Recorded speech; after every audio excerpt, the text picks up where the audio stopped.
How do systems decrease error?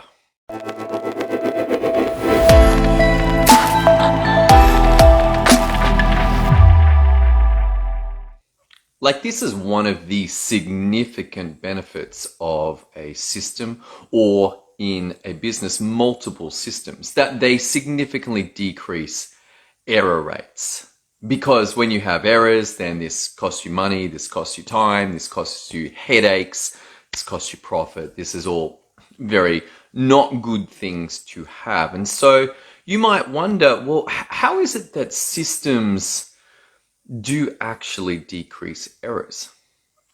Well, let's have a look at what a system is. Essentially, a system is a series of defined actions or defined processes that get done, and out of that work comes a set of results. And you bind that whole thing up, and that is a system. A system is made up of the actions, and it's made up of the results of those actions. You can think of it like a recipe. A recipe is a very clear example of a system. Basically, you get a bunch of ingredients, you do a bunch of things to them, and out comes a completed meal. This is much the same as business systems, except you've got a few more challenges. Often in business, you'll have multiple people working on a system, and people will also be working on multiple systems themselves. Imagine this kitchen that instead of having one meal or one recipe that was being followed, that there was 12 recipes and everyone's involved in all of them. This is a significantly more difficult situation to handle. Now imagine that you took away all the recipes and just kind of said vaguely about what kind of outcomes you would want. Now you've got a recipe for one thing, and that is errors. So how, with that analogy, how would you limit the amount of errors? Well, first of all, it'd be really good if everyone knew what the instructions were. They could look and say, hey, yeah, okay, I can see these instructions. I can see these actions that have to be done. And they knew what results were coming out of them. Next up, if they could know which steps they're responsible for, and they could see which other team members are doing other steps, then that's going to significantly help them as well.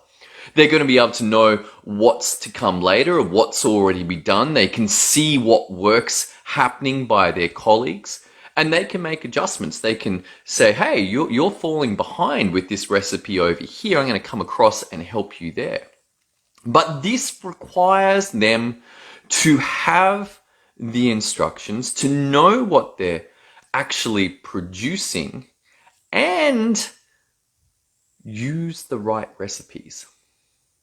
I want to bring this awareness to you that your error rate with systems will not go down if you have documented systems. So you've written out the action steps and you've got the results, but no one can find them. No one can use them.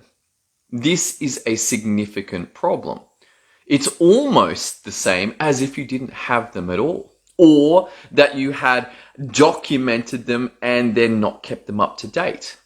All three of these situations, no documentation, out of date documentation, and documentation that people don't use, lead to the same thing, which is a massive increase in errors.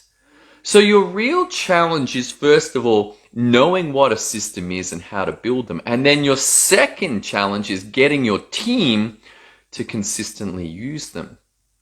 My advice on this, you have to make it easier for them to use the systems than to not to.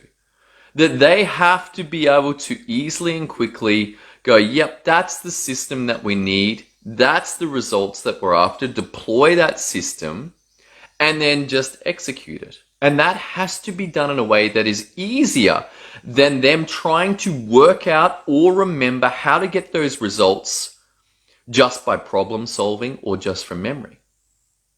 You got to make it easier for your teams to use your systems than not to. And when you do that, suddenly your error rate is going to significantly decline. All right, that's all I got for you today. Hope you got a lot of value out of it. I hope you're getting your business systems dialed in. The advantages are significant. It means that your error rate is down, that your productivity is up. You need less people to do more work. And at the end of the day, you are more profitable. All right, thanks so much for tuning in. Look forward to seeing you on the next episode as we continue this journey into Power Systems Create Results. See you then.